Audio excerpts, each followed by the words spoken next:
Goeiemôre, dit is Maandag, die 20ste Oktober. Vanoggend lees ons saam Lukas 18 vers 1. Hier's 'n gelykenis wat Jesus vertel en Lukas skryf voor en hy sê, Jesus het vir hulle 'n gelykenis vertel oor hoe dit nodig is om altyd te bid en nie moed te verloor nie. Ons weet dat dit belangrik is om te bid. As gelowiges word gebed beskryf as ons asemhaling, ons kontak met God, ons word aangemoedig van kleins af al om te bid.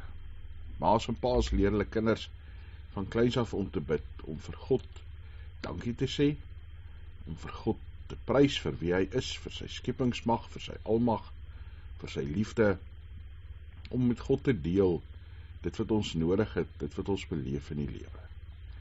As gelowiges moet ons dit altyd onthou. Ons moet bid.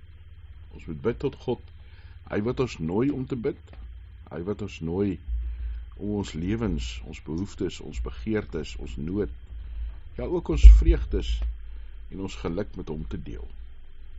Hy is ons hemelse Vader, wat in 'n verhouding met ons wil leef. Daarom is dit belangrik dat ons sal bid, met hom sal praat, dat ons sal luister, dat ons sal stil word, om ook sy stem te hoor. Mag jy vandag op 'n besonderse wyse beleef ook dat God by jou is. Hemelse Vader, dankie dat U ons uitnooi om te bid. Dat U ons aanmoedig en herinner daaraan, dat ons in gebed voor U moet kom. Here, mag ons hele lewe 'n gebed van dankbaarheid wees, 'n gebed van opgewondenheid oor U grootheid en U liefde, 'n gebed van lof en eer vir U almag en vir U heerlikheid. Dankie Here ook dat ons weet dat ons voor U kan kom staan met ons nood en ons vrese. Here, dat ons ook dit met U kan deel.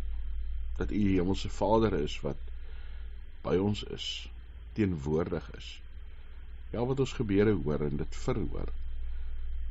Here, dankie dat ons met onvolmaakte woorde, met harte wat nie regtig altyd weet wat voor lê nie, en verstand wat nie alles kan insien nie, steeds na U te kan kom, steeds deur U genooi word om in 'n verhouding met U te leef.